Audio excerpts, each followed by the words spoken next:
This afternoon we have with us here Mrs. Sohna Sallah of Dugga. I'm not sure if many of you know Ms. Sallah, but she's not too much on social media, but can always be heard on our diaspora radios. A member of Dugga. We will talk a little bit about Dugga. But Mrs. Sallah, thank you so much for coming back to the conversation, and welcome. Thank you. It's always a pleasure. Thank you. Thank you. Again, our goal here today, Ms. Sallah, is just to talk about our national issues, see where you stand. Hopefully it's election year. We'll talk a little bit about the elections also. This is an excellent time as Gambians to speak to not only our government, but also the opposition to hopefully help flush out the dictatorship in our country. We're going to have just a simple conversation back and forth, and hopefully the message will be out there. But I just wanted to take you to take an opportunity to once again introduce yourself to our listeners. Okay. I am Sohna Sallah, Vice Chair of Dugga, and that's pretty much it. That's me in a nutshell. I live here in Maryland, Washington, D.C. metro area, and I've been here for quite a while, but just here and just continue to be passionate about, the situation in Gambia and trying to forge ahead to find a way to get ourselves out of this predicament. That's been way too long, 21 years. Thank you so much. I know the first time you were here, a lot of things have happened. So now that you're back, what is the pulse on the fight that you're so involved in? Would you say Jammeh is much weaker now, or how much more of this oppression can the Gambian people take? In terms of Jammeh, I think I can confidently say that he is much weaker. Right now, with the situation, I would say that inside the country it's very, very volatile. No one knows what's going to happen with the economy and just the general mood of the country. So which is not a good thing for the country, but I think it's good for us trying to fight to uproot this dictatorship out of Gambia. And the people are much more involved, whether it's publicly or just quietly, much more aware of the situation and the predicament and the cause of their predicament. So I think that definitely the fight is it's kicked up several gears, and we hope that we can finish this off and just bring democracy back into the Gambia. Thank you, Ms. Sallah, for that. Mm-hmm. When it comes to the dictatorship, obviously not much has changed. Jammeh is still his own self. He's still a dictator. Just recently, he announced our nation to be an Islamic state. And I must add that I was very defensive when at work an Iranian friend congratulated me and said, "Wow, you guys are an Islamic state right now." I told him, "No, we're not." What is your take on this announcement about Jammeh just waking up one day and just announcing the Gambia to be an Islamic state? It's very unfortunate, especially with religion. Religion tends to be such a divisive issue and tends to be a dangerous issue that has, throughout history, has inflamed so much strife around the world. To come and, especially when people are disgruntled, to come and make that declaration, which has absolutely no basis, in law, and once again, just make an arbitrary declaration. Gambia is a secular state. And I think any Gambian who understands our Constitution and our social fabric will understand that it is very important for Gambia to remain so. Being a country that is 95% Muslim does not necessarily qualify it to be an Islamic state. So it's very, very unfortunate. But we hope that it just stopped at that declaration for female civil servants to cover their heads, which he rescinded 9 days later. So we hope that it won't go much further than that, because that at that point I think we'll be treading on very, very dangerous territory. Okay. You're so right about that. But, I mean, as a young Gambian who is learned, obviously you do understand, some of these things better than your average Gambian woman. I want you to tell us, speaking to that young Gambian Muslim woman that thinks that this is a great idea, the dangers that are involved of us becoming an Islamic state. Well, part of the danger, as I mentioned, was the social fabric. We have a Christian minority. We have animism in the country. So one thing we don't want to do is marginalize a society or any segment of the society. That is very, very dangerous. Being a Muslim and living in a secular state, Gambians have been free since time immemorial to practice their religion as they saw fit. Some people are very, very religious, some people somewhere in the middle ground, and some not at all, which is fine. And nobody has been judged, and nobody has been forced to absorb a religion that is not natural to them. I think religion for people is so personal, and it's almost like a primal thing. It's inherent in people, how far you want to go. So to have a government impose religion on you, I don't think it's fair. So being the fact that we're 95% Muslim should not preclude the Constitution and the laws of the country. People are willing to, are able to practice as they wish without imposing it on others. So I think that people should just open their minds and not drink the government Kool-Aid, as I like to call it, and just swallow this whole notion that we're 95% Muslim, so we should be an Islamic state.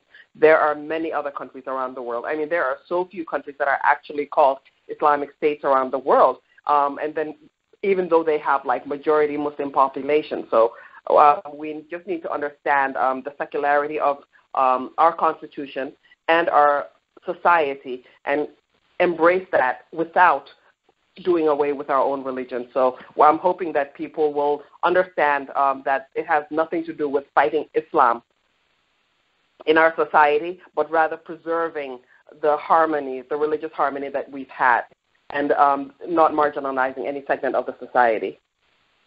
Definitely. I mean, obviously, that's the first thing that I thought about when he, did that blunders announcement, is that I don't get it, because we have lived so peacefully with Christians and other religions over there. It's almost like, in Basse, I remember, some of these Christians, even when we did our common entrance, the night before the common entrance, there will be a huge mass for all the students, and our parents would even go to pray for the students to do well. The same thing would happen at the mosque, and I think it's just another way of Jammeh instigating some kind of violence or trouble, and just to continue to divide us. But my favorite one of his blunders was the hijab, what I call the hijab law, before he retracted. And I was going to ask you if you already had purchased your hijab, just in case you found yourself heading that direction. But given the rest of the world is working away from this, I mean, it's working towards the advancement of women. Here we are in the 21st century, and Jammeh is still asking women to wear hijabs. I mean, what does that tell us of the type of leadership that we have in our country? It's a leadership of women. Just going back one step, just like you said, I went to a Catholic school. I went to KG, St. Joseph's Prep, in Gambia, and I have countless Christian relatives. So to wake up one morning and have the hijab, for example, with that hijab directive, I mean, for me, it's just absolutely outrageous. Especially after he had stood on stage on December 10th and said, you don't have to change the way you dress. Christians can celebrate their holidays. For me, it's just puzzling, like a lot of things Jammeh does. It's a government on whim. It's a man who is very, very erratic. You can't read his mind. He'll wake up one morning and just have a whim. Today, you know what? I decide Gambians are going to wear hijab, the women, and it's very, very unfortunate. It's that's just I've even stopped trying to make sense of the things he does. I've really, really stopped, especially for somebody who supposedly likes to empower women and give them a place in the society and have a voice. To kind of take that step back, it's very, very unfortunate. And the civil service is not all Muslim. It's not all Muslim. And like I say, with a secular society, people decide what level they want to take their religion, how religious they are.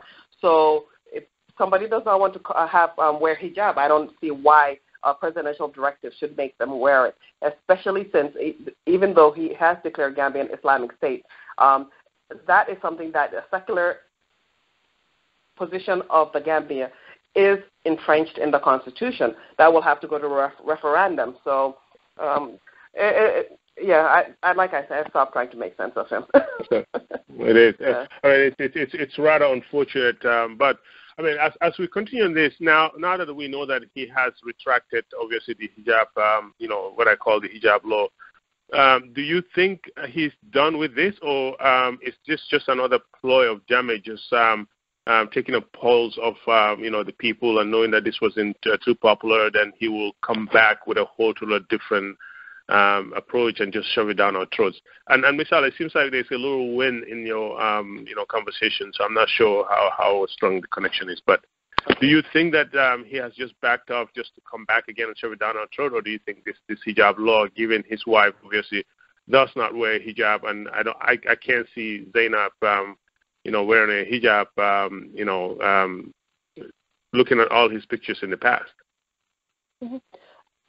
I believe that this is not where he'll stop, considering the fact that even though he did retract that law, if you watch Gambian news, it is still being called the Islamic Republic of the Gambia. So I think that proclamation still stands. So it's just a matter of time before he comes up with another directive.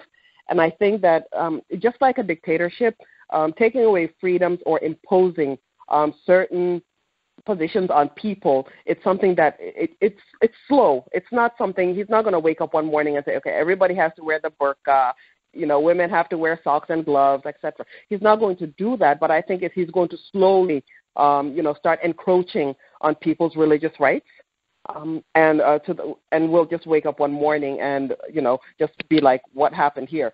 So I think that's something that we should be very, very mindful of, and that people on the ground especially have to resist.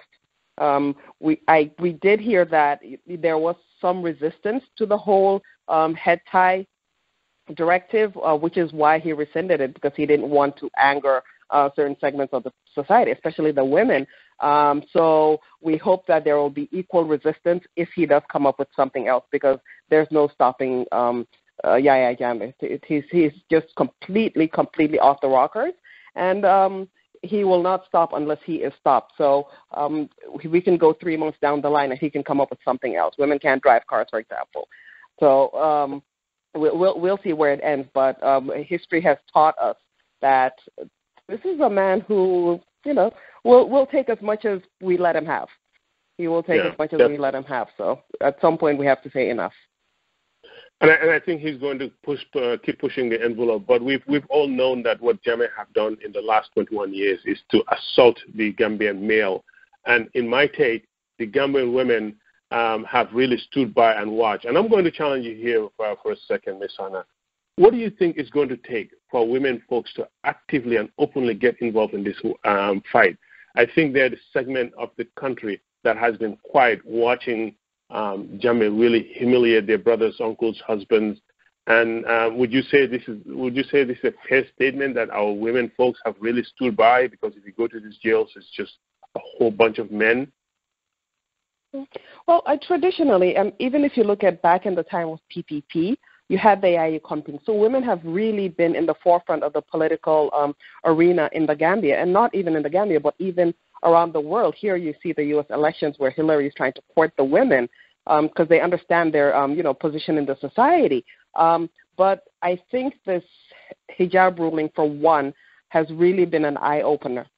But then also another thing is the economics, because in any country where the economics is really, you can see the Gambian situation right now. The economy is just completely decimated by Yahya Jammeh and his policies. But in any society, it's women who are most adversely affected by any economic downturn. Even in democratic countries, in the United States, if you saw the recession in 2008, the group that was most, the gender group that was most adversely affected was women, and that's worldwide. So I think that if it gets to the point where their economy, their economic footing in the country is affected, that will be a wake-up call for women. And just like they were able to empower him, enable him, and prop him up in the beginning, they could be his potential downfall. Now, what would you tell the Gambian woman that is at home in the Gambia today and is saying, you know what, I don't think women should be in leadership? Because of late, we've heard a lot of women activity on the political arena. Talks about a woman candidate for the first time, correct me if I'm wrong, in the history of our nation. What can you tell that young woman that's out there that is just waiting to be just a housewife and no ambition of leadership? Do you have any message for them? Well, you cannot marginalize 50% of our population. The women, I think, if you look around the world and anywhere where you see Gambian men in international organizations working all over, you see, almost the equal number of women who are doing wonders around the world. And even inside Gambia, you have the Dr. Aissatou Touré, Panbata Tambajang. So I think the women do have a place in the society, but if we had a open space where the young women had women to look up to who had a voice, who were able to speak freely. But I think right now probably the most prominent women that a lot of our young girls look up to is Aissatou Njie-Saidi. She's the vice president, holds the second highest office in the nation. And she's not really one that would want to emulate.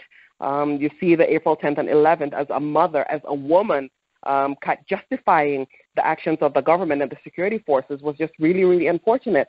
But I think that that's all part of the learning process right now. Gambia, we're learning about the whole democratic process and civic engagement and social engagement. And I think that should be really part of the grassroots work that needs to be done in the society to kind of empower and educate our girls. We have some brilliant, brilliant girls, both, on the ground who are attending UTG, people who are working all over the world, who really, I think, are starting to grasp that, who are very, very attuned to the gender issues and their place in society. We need to take a seat at the table, and it's not asking for permission, but understand that, being 50% of the population, I think maybe 51, 52% of the Gambian population, we deserve a seat at the table, and that we can carry that burden. So that's all part of the educating of Gambian society. Now, Sohna, how would you respond to that person that says, Dr. Aissatou Njie-Saidi was an activist prior to becoming a vice president, was a very well-known voice that stood up for the right to freedom of women, all of a sudden became the vice president of the nation and now enabling a leader.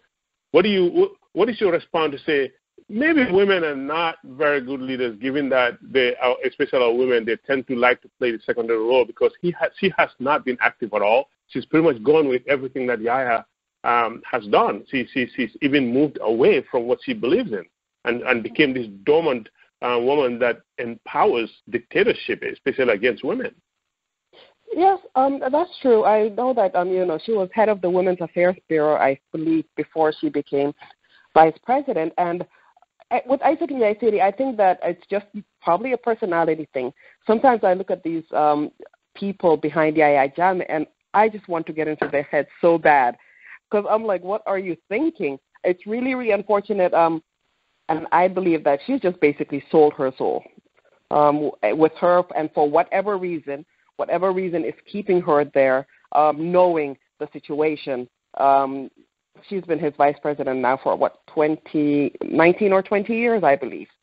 So yeah. For whatever reason, I don't think we could even use her as an example as somebody who is there to propagate women's rights or stand up for women.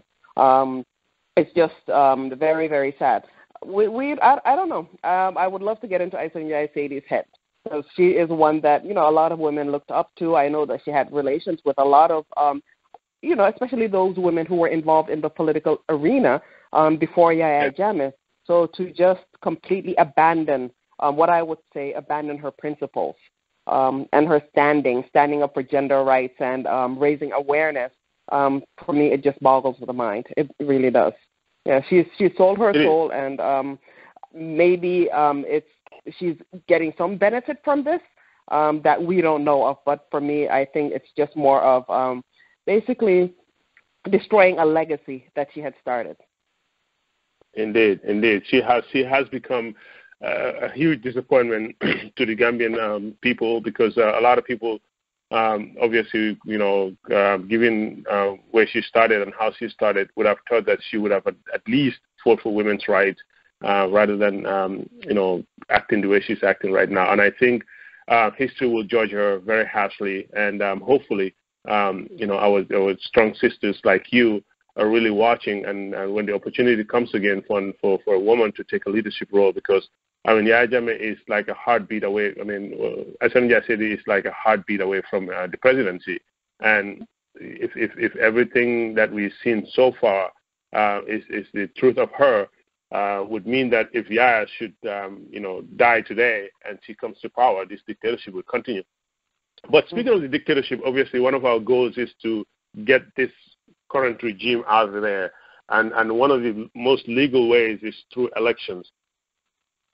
Sohna Sallah, it is elections year. Let's transition for a minute and talk about these elections. Where do you stand? And do you think the opposition can defeat Yaya at the polls?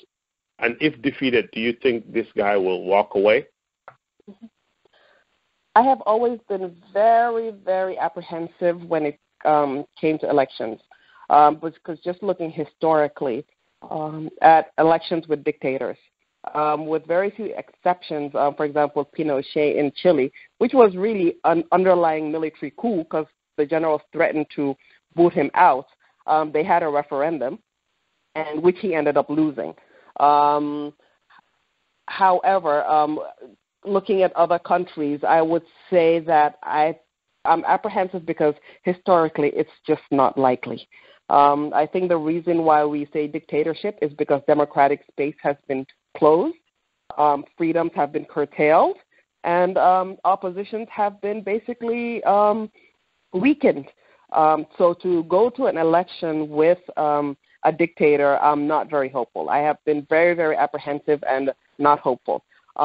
Recently, just looking at the election figures and Yaya Jammeh's incremental numbers since the 1996 elections, his numbers have basically been hovering around 200,000, 220,000 votes, and they've been going up incrementally about 9% since the 1996 elections.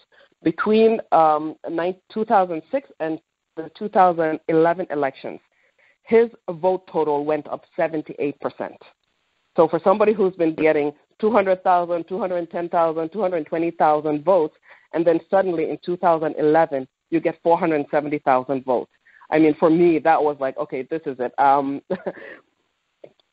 Clearly, there is something amiss here. So just looking at the numbers, they just don't add up. So I'm very, very apprehensive about that. With the new electoral bill that was passed in July of 2015, further closes the democratic space and makes it even harder for the opposition to participate in a free and fair election. ECOWAS, I believe the Gambian election 2011 was the first time that ECOWAS has ever completely refused to oversee an election and not get involved at all because it wasn't a level playing field.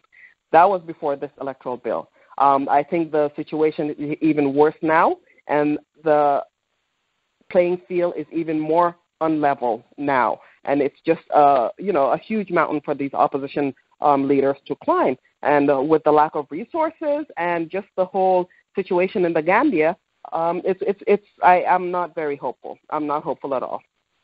You're not. Now, let's assume for a second that Mrs. Sohna Sallah is the chairman of or the secretary general of the ABC party for the Gambia. You have all the resources and everything else stays the same. Would you register before this current deadline? Would you register your political party to contest in this election? You mean the current political parties, whether they should register? Yes. Let's say if you were the leader of one of these political parties, you have all the resources, you can comply everything. But given the reforms that happened and what you know of Gambian elections, would you participate or would you not participate? I would register and continue to fight for those reforms. Even with the reforms, chances are he will still win that election. For me, with the elections, I am looking at 2 dates. That's the March 31st date and the June 1st date. March 31st is the registration deadline. If they have the resources that they can expend to register, I think that it's a tool that they can use, because eventually, hopefully, if they're all registered and they're all valid opposition parties, that gives them a footing, if not in the Gambia, but then outside, in the outside world. So I would recommend that they go register so that they can be certified as valid political parties. So if they need any form of redress or recourse outside, with the international community, they can present that and say, we are valid opposition parties. So for that reason alone, I would say yes. With the June 1st date, that is the date that, according to ECOWAS rules, and I believe it's even in the Gambian Constitution, I'm not sure about that, no electoral reforms can be made 6 months prior to an election. So June 1st to December 1st, that's the 6-month cutoff. So even if they do register and are legalized, there's still those electoral reforms.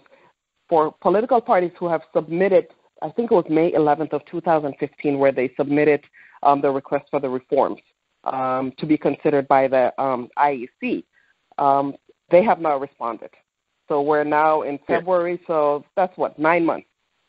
9 months later. So I would register, but probably just kind of hold back on committing myself to an election. But see, Ms. Sallah, this is where I get confused when it comes to the Gambian opposition, and believe me, I mean this in the best intention.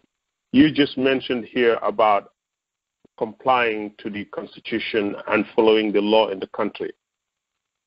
But that is, the leader of the country is not doing that when he announces it as the Islamic State, and when he, just goes and, kills, 9 of our citizens without any due process, introduces the hijab law, steals from our, coffers, pretty much running the country like his own home. But here we are as the opposition. We're still trying to follow the Constitution and the law. What do you have to say with that? Why are we complying with the law when the leader of the nation is not? Well, that is a contradiction. But the thing is, I think that as opposition parties, they need to kind of set an example, but not necessarily allow him to get away with that. And I think that's where, in my opinion, I feel like they're kind of lacking with not challenging Yahya Jammeh with all the laws he is breaking. I think that they need to definitely be more forceful. They need to really be much more vocal in taking this fight. For example, this electoral bill, I mean, it's 9 months and they haven't really challenged him in any way. So that is one of the shortfalls of the opposition party. So why they're not doing it, I don't know. Right now, my attitude towards this whole election is I think we're talking to the opposition party. Maybe they're listening and not responding, or maybe they just have made up their mind on what they're going to do internally and don't want to share. But I feel like we're kind of talking ourselves into oblivion right now. For the moment, I think we just sit and wait till March 31st. Because I don't think that there's much more we can say to them, much more we can implore them to kind of just take this seriously and understand the urgency of the matter. March 31st is 6 weeks away.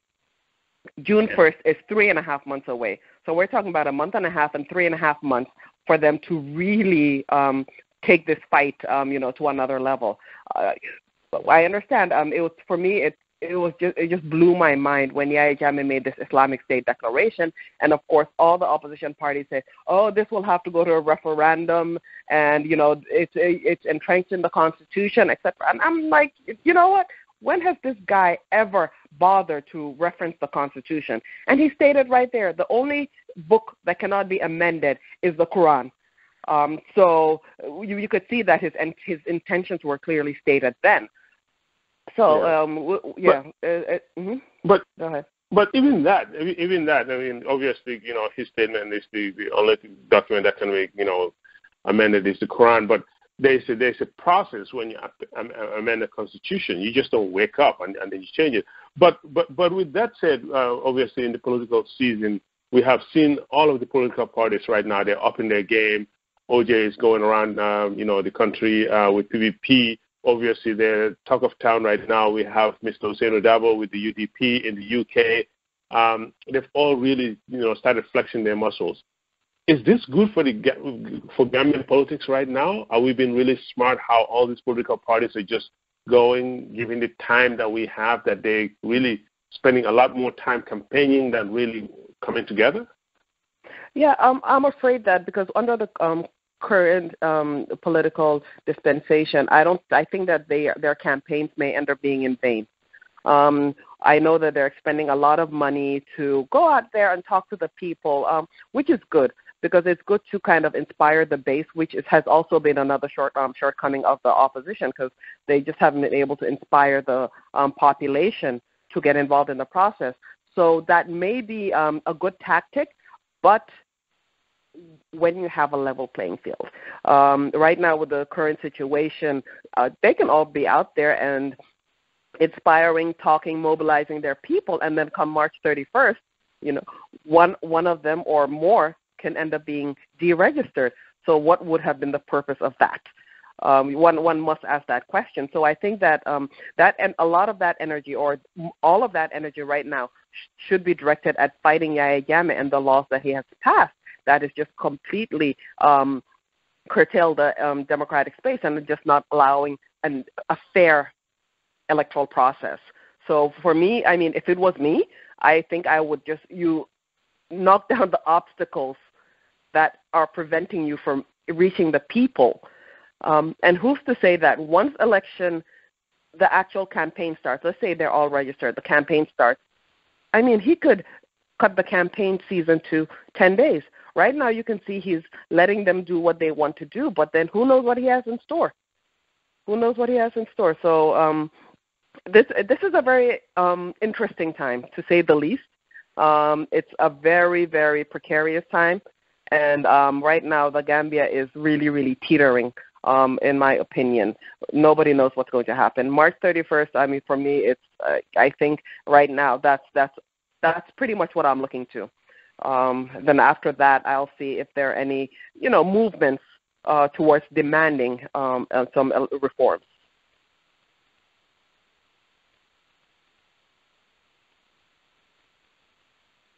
Yep. Hello? Hello?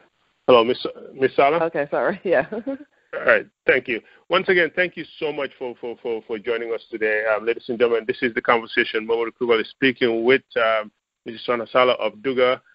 We obviously talked about some of the, blunders that Yahya Jammeh is doing in the country. We're not talking about the 2016 elections. Mrs. Sallah, PDOIS and UDP, whether we like it or not, are the two main players in these elections. It seems like they are the ones that are really having trouble seeing face-to-face. I think the rest would be an easy fix. DOI wants the primaries. UDP wants the party-led. We're the biggest opposition party with the biggest numbers. It only makes sense that you join us till we get this person out. Halifa wants to go through the primaries. Who is right? Who is wrong? The primaries, I think, is a good idea. If they had the resources, if they had the time, and if the people were inspired. So I think that while, I think anybody who's democratic would welcome the primaries, I don't think it's practical. In theory, I think it's a brilliant idea.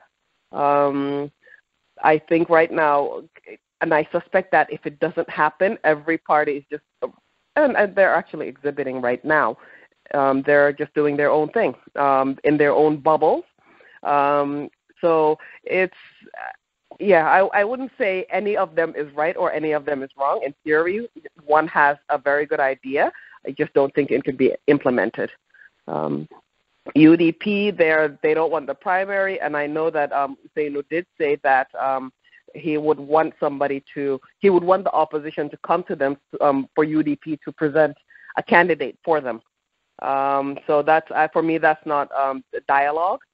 Unfortunately, that's not dialogue. So I think rather than thinking party within their parties, they should just think about the whole national interest and just understand that our situation is temporary and that it will change, where every party can be autonomous and work on their own and, fight for the votes.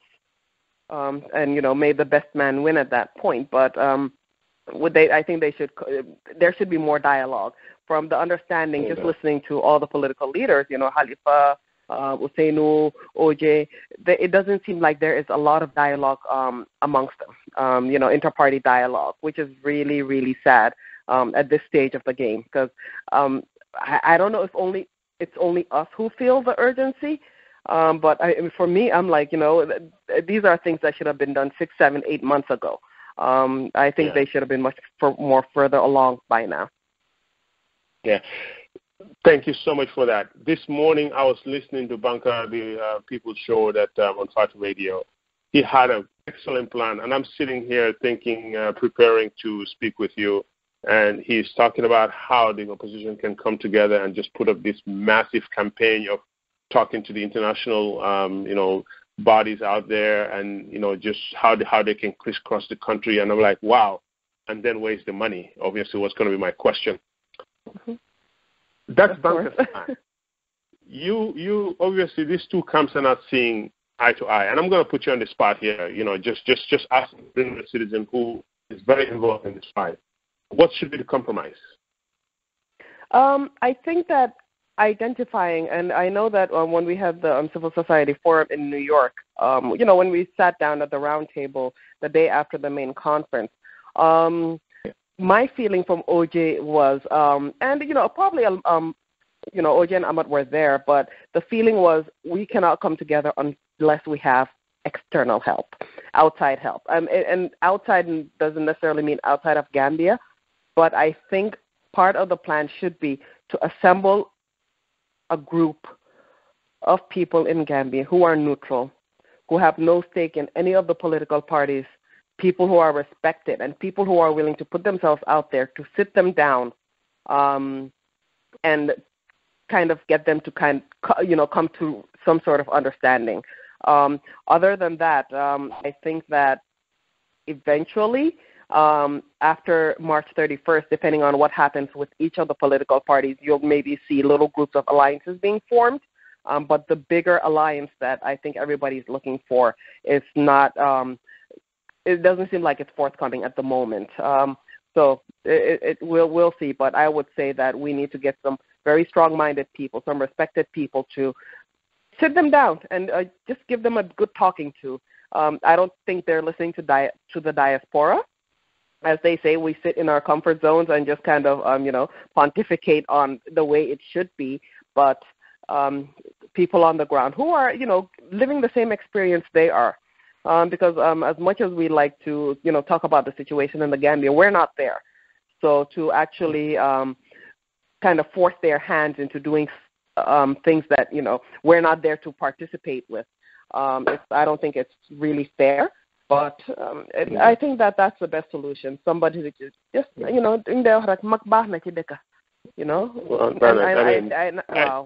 And I think that we've reached that stage where, we need some people to really, really step up and take control. Wow. I'm really glad that any Gambian that you talk to has some kind of a solution to how these people can come together. It only just baffles me that a country of over 1 million, the leaders that you're talking about are obviously on the ground. The average person knows what's happening in the country. It's not, and our leaders, really have refused to really step up. And I know there's something in the works that something similar of what you talked about. Hopefully, when they're ready to come out, they will. But I just heard you speak Wolof. Wow, I didn't know you were so fluent in Wolof. Of course. You, so. Yeah. I guess that's something that. I guess I'm going to have to. Wow. Yeah.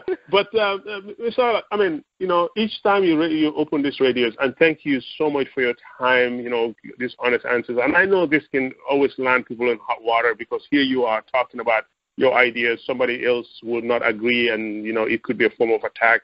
But I honestly think that I would say that even that idea, it wasn't mine. For me, like I said at that round table, what I kind of gleaned from that conversation was it was almost a cry for help. Help us put people together who can talk to us to come together. I mean, that's pretty much that's what I gleaned from that conversation. So so maybe that's one path that we can take. I mean, of course, there are other avenues to take, and I think it should be a multi-pronged approach. With the opposition right now. Yeah. Definitely. And that cry for help, the other day I was talking to Suntu Ture on Freedom Radio, and I think you were part of the panelists there. And I was trying to tell them, listen, sometimes when people come on these radios, they really just are frustrated. We are a nation that is frustrated and have held in anger for 21 years. And we come on these radios, which is good therapy, and that's why I respect these radios so much, that they leave whatever they're doing, come on there, turn their radios on their time, and we call in and vent, then we feel good and we go to work. And that's why I always advocate for us to support them. But with all that venting and everything else, today I want you to give us feedback, the diaspora, the opposition supporters in the diaspora, how to really handle those angry ventings or those ventings on radios. Should they take it personal? Are they really doing justice to their parties when they come out trying to defend their parties each time somebody, radio and talks about or goes on social media and tries to express their frustration? When they come and start defending those people, are they doing their parties good or bad? For me, when I see reactions like that, my first thought is, okay, is this a trickle-down thing? Would this be the reaction, for example, of Usainu or OJ or Amat or Khalifa if this criticism was leveled on them? If they were the ones on social media or on the radios, is this how they would react? For me, that's my first thing. To be honest, those reactions scare me because if this is something that is endorsed or basically an accepted behavior within a party, I don't think that's acceptable. You cannot be a political party. That is vying for political office, the highest office for that matter, in a country, and not expect criticism. And for me, I've always said nobody likes criticism. I mean, we're Dugga, we get criticized. Sometimes you go on social media and people tend to twist things and all that. But at some point, you have to have some sort of PR strategy to say, okay, this is how we're going to respond. Even in your own personal home, sometimes you get angry at something. But, you have to learn to just kind of sometimes step back, evaluate the situations. Because sometimes when you're angry, some things will come out of your mouth that maybe 10 minutes later you'll say, okay, well, maybe it wasn't that bad, or maybe I misunderstood. So it's really, really scary. It's really, really sad when you see these opposition surrogates responding in certain ways. So I really, really wish that they will all have a sit down and kind of come up with some sort of PR strategy, because it's very, very off-putting for me. Seeing the reactions, and I'm going to say across the board, there is not a single party that I will exempt from that statement as to their reaction. So I think definitely it should be toned down, because when you come on air and respond on behalf, or especially people who are known to be affiliated with certain parties, for me, that is a reflection of that party. So you think you're trying to defend the party when, in fact, you're actually, destroying, certain aspects of the perception that people have of that party. So I think they definitely, and I understand, sometimes the criticisms are harsh. People go out there and, are quite insulting, but I think it just comes with the territory. It's politics. It's kind of like religion. People and their religion and people and their politics, they take it very, very personally. So you just have to kind of take it in stride and understand that, it's the position that we have chosen, to be in as a political party. So we should expect criticism, because if this continues, sometimes I sit there and I'm listening, and I'm like, okay, so if any of these people were in Yahya Jammeh's position right now, is this what we can expect? Especially if you have the whole state machinery and the security forces behind you. Is this how you are going to react? It's scary. That is exactly. I mean, I think the same wavelength when I hear them. And just for the record, obviously, before I get there, you've talked about a good PR, coming up with a good PR, because sometimes when you have different people speaking their minds, maybe they're not even part of the executive of this opposition, but still people look at them. I mean, certain names out there, if they come out on the radio, it's almost like UDP is the one speaking. But obviously, with that said, just for the record, I have extended an invite to, PDOIS, UDP, and obviously I'm waiting. PDOIS, Suleiman Ba has already accepted to come to the conversation. I'm waiting to hear back from UDP to hopefully speak with lawyer Usainu Dabo, and, I have also extended an invite to my Fati. So this is all, part of hopefully they can come here and really just explain, themselves, explain the positions of their party, and maybe introduce their party, whereas they can just have the platform to themselves and, sell their agenda also, because there doesn't seem to be enough communication happening within these parties. But, I mean, obviously, continue on these elections, and Mrs. Sallah, I can't thank you, for really giving us always a here. pleasure. No problem. It's already an hour, so I'm not going to, get those music breaks or anything. If you want a break, just let me know, to grab a cup of water. We'll just continue so that we can finish this. And that's okay. Let you enjoy the rest of your weekend. Take your time. It's okay. I'm open, so that's okay. Mm-hmm. Perfect. Sohna Sallah, a lot of talk about female candidates. Do you think we're going to see a female candidate this year? Just going by the composition of the opposition parties, I don't think so. The only way I think that we can possibly have a female candidate, if the opposition is willing to come together, put up one candidate on an interim basis, to kind of contest an election with Yahya Jammeh, and hopefully if they win, they can come back and hold another freer and fairer election. That for me at the moment, this election cycle, 2016, I would say no. 2020, I absolutely see it. And hopefully we'll have a level playing field, and that we'll have, women who are willing to step up to the plate. And definitely, it's a very strong possibility then. Thank you. Be very careful how you answer this next question. Are we going to see Sohna Sallah as a presidential candidate in the near future? That's a categoric no. No. You will never see Sohna Sallah running for any political office. Like my mom said, you can never be a politician. You're too straightforward. Yeah, no. I have absolutely no interest in politics. You will see Sohna on the ground in the Gambia, though. Once the situation changes, just educating the people and just continuing, the civic education on that Dugga has started on the ground. That you will see. So you're agreeing that if you ever run for president, you will give me the first interview to interview you when you run in that office. Thank you. Thank you so much, Sohna. I'll agree to that because I know that it'll never happen. So, Ms. Sallah, let's be very honest here for a second. We've seen a lot of presidential candidates, and this has nothing to do with sex agenda or anything like that. Is the Gambia ready for a female president or a female leader, knowing what you know of our cultures? I think so. I honestly think so. Of course, there are segments of the society who will never, ever accept a female candidate. I think Imam Fati had said that loud and clear. I think it was him, right? Yeah.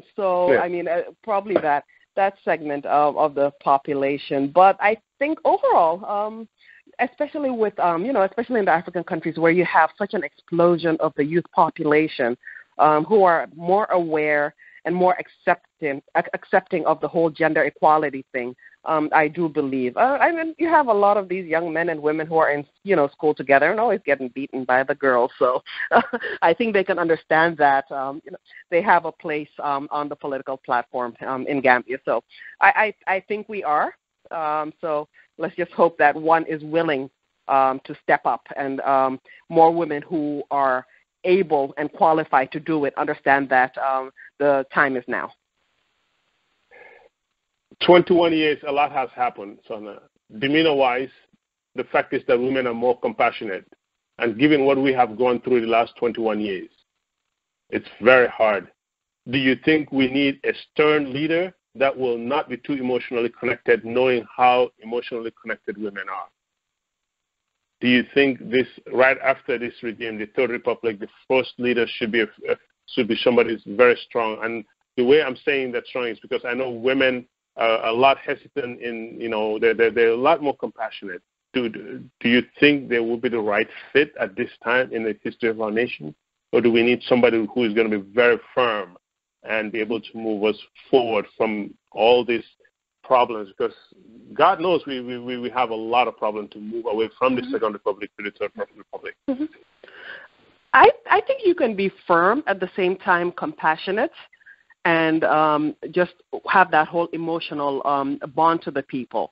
In terms of, the social fabric, because, for me, I think our social fabric is really, really been decimated by this whole Gambia regime. So I think in just kind of rebuilding the social fabric and the cohesiveness that Gambians have always been known for, I think a female candidate will be good for that. So that's on the emotional side. But then on the firm side, just having fiscal discipline, for example, and just being able to administrate and govern, I believe that, you need the firmness there. And I do believe that, a female candidate can fill both roles. Absolutely, without question. Thank you. Thank you so much, obviously, for giving us your candid response to these questions. I am just going to go ahead. Let's take a quick break, and then we're going to come back and speak about Dugga. I have a lot to ask you about Dugga. I know that you guys have just had a press conference of late, and I wanted to talk about that and just a few little things. Ladies and gentlemen, once again, you're listening to the conversation. Momodou Krubally speaking with Sohna Sallah of Dugga.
Thank you so much, ladies and gentlemen. Once again, welcome back to the conversation. Today we have with us Mrs. Sohna Sallah of Dugga. I guess it's not right to say Dugga DC because now Dugga is international. Is that right? Exactly, yeah. People like to make that differentiation, but, every time we're like, they say Dugga DC, we're like Dugga. Dugga, perfect. Yeah. Now, speaking of Dugga, you all were in the news about a week or so ago. You had a nice press conference, and I wanted you just to take some time and just tell us what was that press conference about. Why did you guys have that press conference, and what was the goal? Okay. Well, after we've been Dugga for approaching 4 years now, and we all knew that, when you have an organization, especially when you're fighting a dictatorship, and you want to see some tangible changes, there needs to be progression and phases to an organization. So, and this is not something that, we started discussing, maybe just a couple of weeks before the press conference, but I think that we had come to the realization, especially after our trip to Senegal in 2014, we were like, okay, you know what, we need to start kind of thinking, getting our heads together, and trying to advance. And I think part of the argument was like, you know what, if we keep doing the same thing, we can't keep protesting in the streets of D.C. or New York or wherever, for the next 4 or 5 years. Otherwise, we'll be as guilty as the opposition of, what we accuse them of, keep doing the same thing over and over again.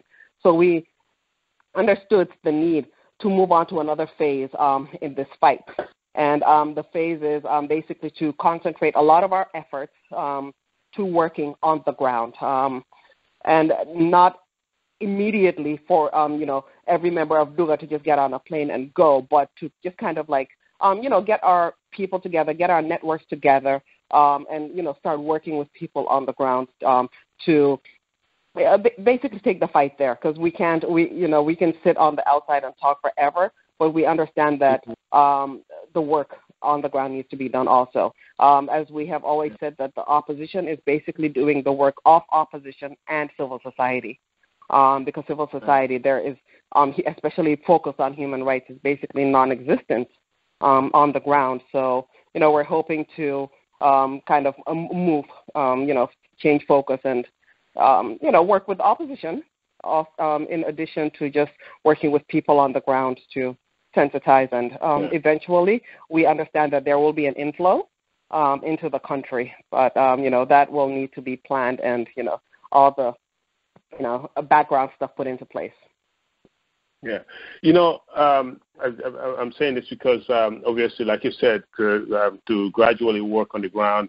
And when I spoke with Dr. Amadou Skatajane, he told me that he kept going when he was in prison because he knew somebody was fighting for him outside. And I think that really brought it home for me, because when my brother-in-law was in the same situation where he had the option to run away or stay, my counsel to him was stay. And if you die, or as long as you're there, I will continue to speak and fight for you.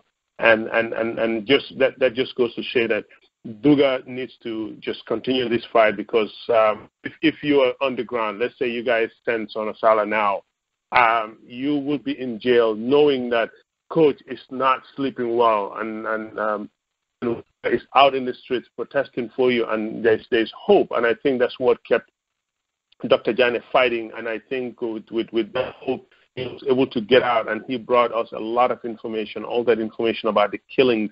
If it wasn't for him, chances are we would not even have known some of these people that were killed during the Mile 29 killings. Obviously, with that said, Dugga has done a lot of good job in frustrating the government, challenging them. If there is one organization that needs to be given credit to fight effectively against this regime, is Dugga.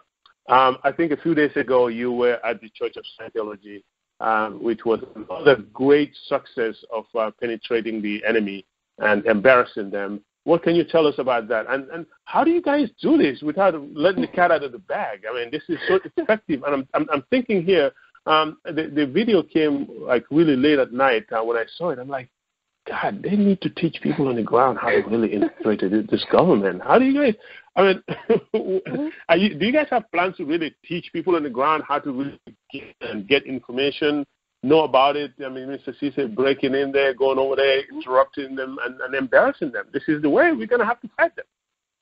Well, yeah, I mean, probably because of the process, especially on the ground. Just like you said, that you want people fighting for you on the outside. Ultimately, our goal is to make sure that when something happens, not only on the outside, but that you also have people fighting for you inside the country. That is our goal. It's a slow process because, as you say, I mean, people literally need to be trained. There is training behind it.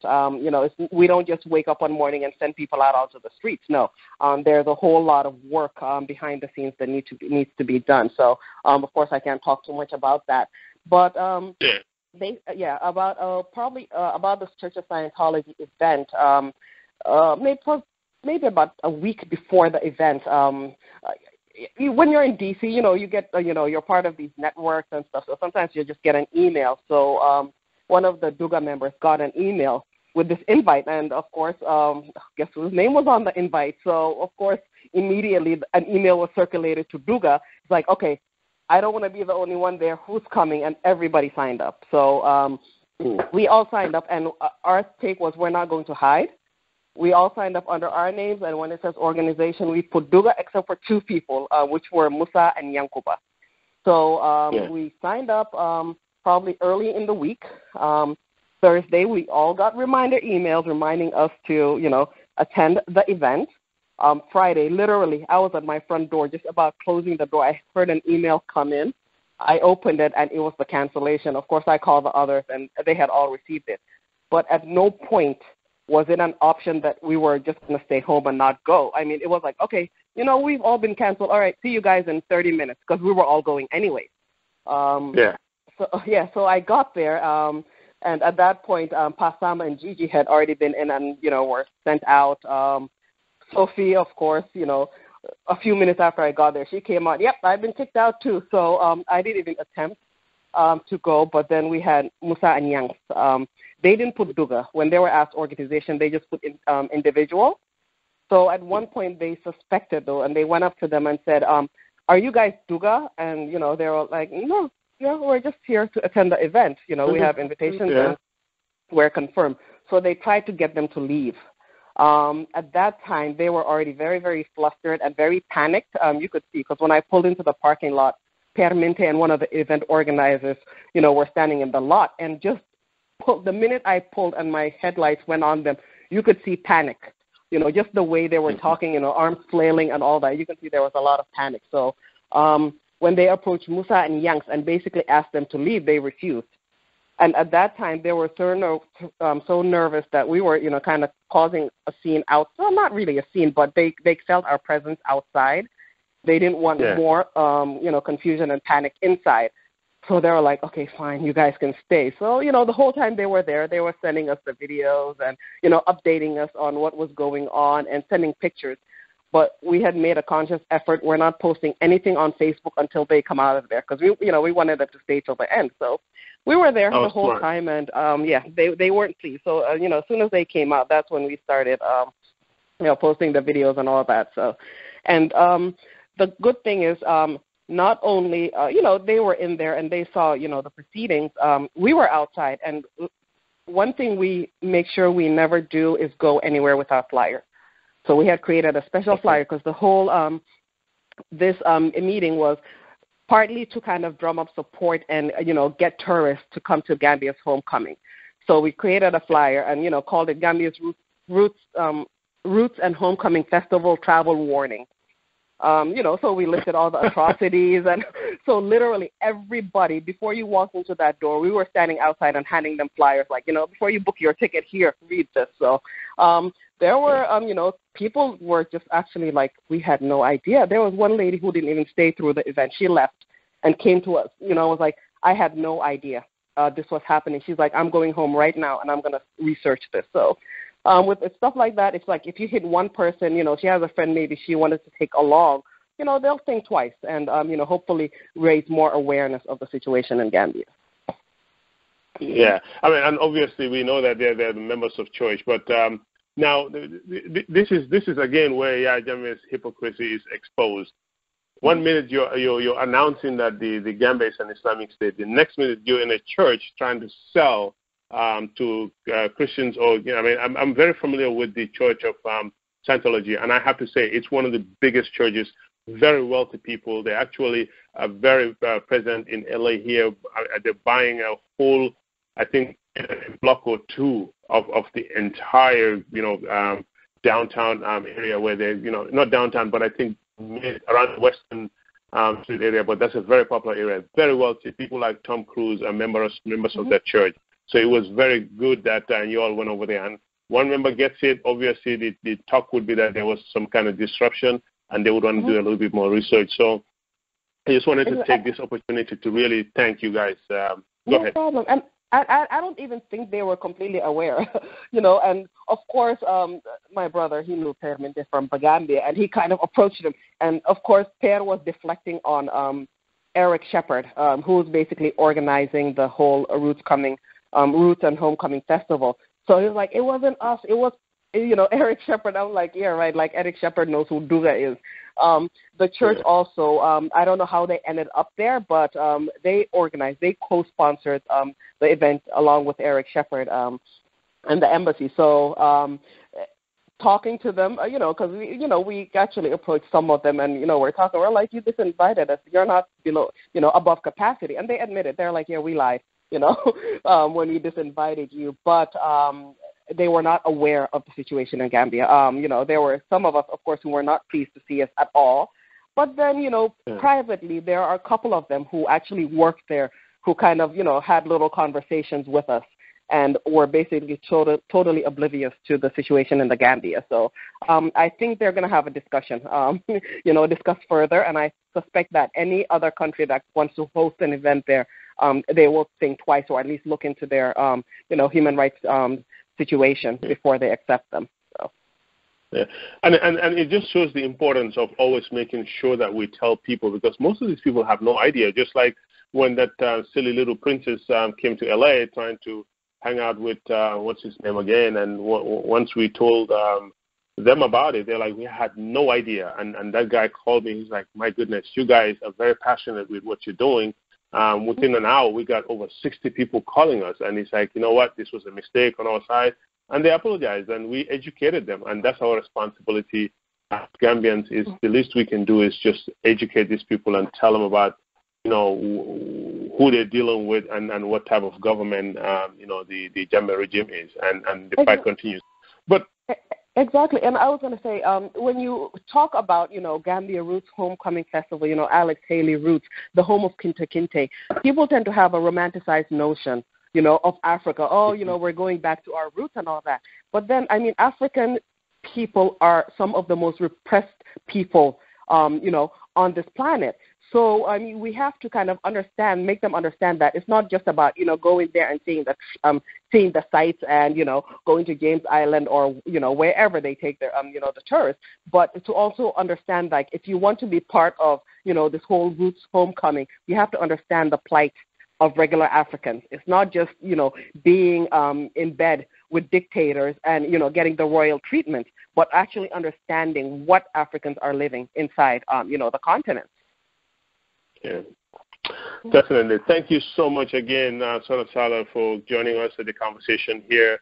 Ladies and gentlemen, again, this is a simple conversation. Sohna has given us a lot of information. You guys are doing an excellent job. And obviously, on behalf of every Gambian out there, I just wanted to take this opportunity to really thank you guys. I know you guys are out there in the cold when it's hard. You leave your families behind. You and I were just talking about how I was just about to get this interview, and my wife is like, another one? I'm like, yeah, another one. Freedom is expensive, but we can't give up. We have to continue fighting. We joke about it, how much time we take away from our families, but that is the least we can give, because some died, some lost families, and others have been tortured to live with that pain and emotional reminder for the rest of their lives. But Sohna, you guys want to raise $100,000, Dugga. Is that realistic, though? Are you just throwing a number out there? Is that realistic? It's not an arbitrary number. It's not an arbitrary number that we're just throwing out there. It's actually numbers that we are like, okay, if we need to achieve this, and set up the groundwork and do everything we need to do inside the country, it's pretty realistic and probably maybe not even enough. We do want to raise it. We're hoping that our people will understand that we need to do this ourselves, but we are not completely banking on that. We are going to tap into, other resources, and it's like even on a personal level, all of us will see, if we can tap into other resources and see if we can try and raise that money. Yeah, that was probably the most debated aspect of this whole, Dugga homecoming, and our next phase is the whole fundraising thing. We debated and debated and debated and are probably still debating whether it's realistic or whether we can actually accomplish it. But then in the end, as we say in Dugga, it's always democracy prevails. Everybody has a voice. We listen. And, eventually democracy will prevail. And we were like, okay, you know what, let's go ahead and at least try. And, hopefully if we don't get all of it, if we get part of it, to at least start, the actual work, start putting some elbow grease into this, project. Yeah. But we'll see. Thank you. Thank you so much for that. Now, so you talked about we debated. You and Sophie. I don't know Sophie. I mean, obviously I don't know you, but through conversation and through the movement, it seems like we know each other. Now you deal with some very strong men like Coach. Somebody who's fought for years, and you can help. I mean, it's in him. It's in him. Unless the Gambia is free, this guy's not going to give up. And he's so passionate of what he does. You can see how strong he is. Mbenga also, I can just see him saying, "Let's go, let's do this." And I got a little inside information when you guys do your meetings. So this person told me, it's like, Sohna is the one that say, "Okay, guys, we gotta go." How do you? It's almost like you're the leader behind you. How tough is it to deal with these strong personalities, just so that our women out there can know that it's okay to come and work with these people? Coach is a very strong person. How do you work with him? How do you tell him, "Let's do this"? How do you sell something to somebody like that when he so believes in something to compromise and continue to work as a team? Mm-hmm. You know what? One thing we must say about Dugga, I don't think anybody can be part of Dugga and not say that you don't have a voice. We disagree wholeheartedly on certain, issues. And, sometimes it will start with an email, folks, what about this? And, some people say, yes, some people, and the next thing, okay, we're going to have a conference call. And literally we would go down the line. What do you think? What do you think? Everybody, what do you think? We'll try and convince each other. And it's always, we've never, ever, ever had like a screaming match or a contentious argument. It's always literally just conversation. That's why I love these people so much. I think we have a phenomenal team. We will disagree. Everybody with a very, very level head would say, well, this is how I see it. This is how I feel it. And, how I see it. And we'll, sometimes agree. Sometimes minds will be changed. Sometimes they won't. Ultimately, I mean, we have our bylaws. We have something that, not everybody's in agreement on. We have a quorum on the call. We'll take a vote. If majority rules, everybody will support it wholeheartedly. There's never like, oh, well, I didn't go my way, I'm not going to do it. No. I mean, it's like, like I said, even with this, okay, fundraising, how are we going to go about it and all that, we're like, okay, let's debate. We don't agree, or some agree, some don't, but eventually everybody's like, okay, this is the way we're going to go, and everybody supports it wholeheartedly. So I think in that sense, for me, it's very, very easy being in Dugga. And don't let Pasamba and the big talk fool you. That every time I get frustrated, he's my punching bag, because every time I get frustrated, I'll just call him and yell at him for a couple of minutes. He'll sit there and listen. He's like, "Are you done?" "Yes." "Okay, bye." Bye. Thank you. Yeah. Good. Well, with that said, obviously we have plans on bringing him over here and hopefully talking with him, because I think he has a lot to offer, a lot to tell us, what drives him, and we need to hear from each other, and we need to see what motivates us and make the conversation much easier and lighter, and that is obviously my goal. Now, when I think Dugga or Pasamba, I think about like PDOIs. It's almost like they have the Constitution, crammed in their brain. You guys are so into, each time Pasamba comes on the radio, and I suspect most of the hosts of the radio stations, when they have constitutional questions, he's the one who's out there replying, and because they come up with a reply real quickly. Given that you guys are a civil society, would it be fair to say that you have a PDOIS approach almost in just political activism? Would that be a fair comparison to say? Because when I think Dugga, you're more similar to PDOIS than anything. Is that because Pasamba is a former member of PDOIS, or is there something about understanding the Constitution in order for you to be able to fight effectively? Well, I think, as you said, civil society, and especially with the whole activism, it's just an understanding of our basic human rights. I think for me, for example, it's like since age 15 in high school, I was a member of Amnesty International. So, it's just a whole understanding and having a world view. If you see most members of Dugga, even outside of Dugga, they're involved in so many other community activities. So it's just something, I guess, that's just almost ingrained in all of us. I would say it's grown exponentially since the formation of Dugga, because as we say, it's almost an obsession with all of us to be just constantly, checking the issues and seeing what's going on. With the DOI approach, we like to think that we're a bit more open than DOI and a bit more, how can I say it, less theoretical. We like to, and more flexible, I think, and more just, willing to be a bit more, I wouldn't say active, because, I would really say that DOI is active, but just willing to, think outside of the box, or as Khalifa would say, political adventurism. So, yeah. So maybe, with just the whole empowerment and the whole education aspect of it, and people understanding their rights and standing up for their rights, I would say we're, maybe a bit cerebral in that case, like DOI, but in terms of the actual work and getting out there, with activism, I don't think you'll see DOI out, sub-freezing, standing outside the Church of Scientology on a Friday night. So Friday night. Good. Yeah. To be very honest, each time I see you guys, and I get motivated when you see 4 people. It's cold, it's snowing, and they're still out there with their loudspeakers. There's nothing more motivational than that. And I really say this from the bottom of my heart. I really hope that someday we can all stand in Banjul and look at each other and say it was worth it, with our gray hairs, much older, and look at the people expressing themselves, seeing the young expressing themselves, and just knowing that for once we stood up for the right thing, because I think a lot of our people that are in this fight are not thinking long term. They're more thinking of the immediate, how popular they can be, how rich they can be, enjoying their life, going for their semesters. You all are sacrificing that. We're sacrificing that for the long term. And I really hope, and I know, Dugga is going to be in the right books in Gambian history. With that said, Ms.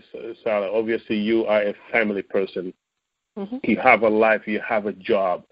Mostly our women folks are the ones that run our, homes. They're the mothers. They make it, they cook it, and they make sure that the family is taken care of. How do you juggle this? It's a challenge. Fortunate with my job, they completely understand this activism and are totally flexible. So whenever we have to go out there and protest or do anything, they kind of understand. That's part of that. That's one of my terms, of the job. It's like, look, I'm an active. I've been working with them for about 18 years, so I paid my dues. They are completely supportive, of this and kind of understanding. I remember after the embassy takeover, I work from home sometimes, so that allows me flexibility too. But I had gone into the office one day, and I was sitting in the waiting room talking to a client, and my boss just walked by. He's like, is this a sit-in? So they are completely understanding and 100% supportive, of the activism. And, it's kind of, for them, it's raised awareness for them too, of the whole situation in Gambia, because now they're reading upon it and say, he did this, he did that, he declared an Islamic state. So, but you know what, it's a sacrifice. A Friday night I had, dinner reservations with a friend. We've been trying to meet up for 2 months. And I had to cancel. I had to call her and say, look, something came up and we're going to have to cancel again. So, and, she understood and, we just went out there. So sometimes you have to make sacrifices and say, you know what, I'm going to put this off, for my country. So, and we make the time. Sometimes it's not easy, but, we do what we have to do. You run from a protest, run home, change, and, go to the office. And just, you just do it, Yeah, sometimes it's not even an option now to show up or to just forget about this. We have to. Yeah. Mm-hmm. I mean, it's amazing. Like you said, I just wanted people to understand that, you can run and we have to learn how to multitask, and we have to learn how to be able to move away from our families and continue this fight, because this is about our future. Push come to it. Right now I'm sitting here, my kids are downstairs. It's on a Sunday afternoon. I'm supposed to be doing something else, but I have given 2 hours of my time. I know that I've taken almost 2 hours of your time. We're very appreciative of that, and I promise we're going to let you go in about the next few minutes here. Now, Ms. Sallah, obviously, one of the things you've spoken very well about a whole lot of issues here, and hopefully our listeners will have the time to listen and listen to you and really understand, some of the positions where Gambians stand. Mm-hmm. This is Mrs. Sallah right now, sitting across the table. Gambian opposition leaders are sitting down. They're looking at you, and you're talking to them. Tell them why they really have to do everything they can to make sure that they're united. They have been in the opposition for over 20 years, Doi for over 30 years. This is an opportunity to not just be leaders of political parties, but establish their political parties as institutions in the country. This is an opportunity for them to build a legacy, a lasting legacy. This is the person who led Gambia to freedom when it was at the most critical stage. This is an opportunity for them to inspire the people and to inspire, their voters and their supporters. And this is an opportunity for them to prove why they are worthy of sitting in that seat at State House. So, there's just so much that right now these oppositions have to prove to us. And we're hoping that they would decide to come together and fight to free our country. Because if you want to say, I want to lead you, I want to lead a whole nation of 1.8 million people, you have to show us that you are willing to fight to lead that nation. It cannot be handed to you on a silver platter. Being a leader is never easy. It's something, it's a quality that you have to earn. So that's my take on the whole opposition and what I would tell them. Thank you so much. That was really good. Now I want you to talk to us, the ones that are always on social media. How should we act to help these people come together? And do you have any advice for the Gambians out there on social media, on the mediums that are always expressing their anger and their frustration, on how we should really deal with these people to help them come together? Well, I think everybody needs to be introspective. And I think the most important aspect of this whole social media thing is to be tolerant. Tolerance is probably the word I would use in this whole social media with the controversies. Tolerant of divergent views. Tolerant of different opposition parties and their views. Just basic tolerance. That's what we need. And sometimes, I'm not on social media anymore. Sometimes I'll go into the Dugga page, especially if somebody sends me a message. Somebody will alert me and say, oh, you have a message, go in and check. And the primary reason is because of the lack of tolerance. It had gotten to the point where I just couldn't take it. It was outright hatred towards each other. It was outright vitriol towards each other. And getting to a point where it started becoming too personal. So I think sometimes we just need to sit back. And if you have a problem with somebody, just inbox them. Before the advent of social media, we used to, pick up the phone. Pick up the phone, and you can argue till daybreak. That's fine. But I think we just need to kind of step back and just kind of reevaluate this whole social media thing and understand that, there should be limits to what you put out there. And I don't know, sometimes you sit behind a keyboard and it's almost like it's an out-of-body experience where you feel like you can say things that you probably wouldn't say to a person if they were in front of you. So that's one of the pitfalls. I mean, it served us very, very well, I believe, in this fight, in this struggle. But then I think that, I mean, there are also some drawbacks to it, unfortunately. But I think we just all need to be adults.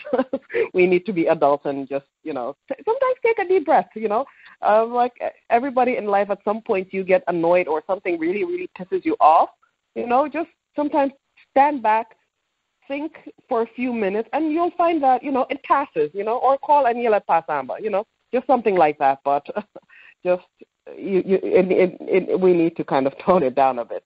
Yeah, be a bit more measured. And I'm not Thank you so much. But that's just my take, because sometimes it's really unnecessary. It's really unnecessary, Thank you. I think. Mm-hmm.